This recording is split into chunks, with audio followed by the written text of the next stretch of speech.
simpleng pamumuhay. Ayan.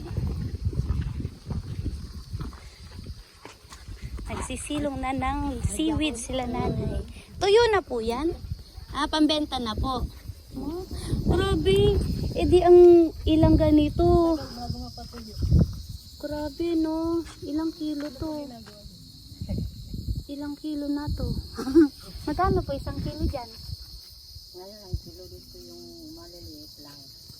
25 lang. Pati po sa ganon? Or Ito ibang presyo.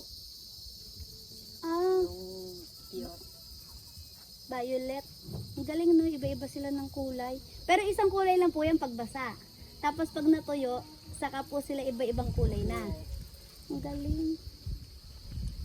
So yun guys, tignan nyo. Ito po yung hanap buhay nila dito sa Sibato pa rin po ito, no? Sibato. Yan, pag seaweeds po, yan, iba't ibang klase ng seaweeds na pag natuyo, nag-iiba't ibang kulay po sila. Violet. Iba ang presyo ng violet. Iba rin po ang presyo ng ganito. Yan, kasama yan o. Ah, Kasi inulanan yan. pag naulanan, ganun na po yung kulay puti. Puti. So yun guys, ayan po si nanay. At guys, ayan, ginagawa nilang daing ang nahuhuli nilang isda. Ayan guys, thank you.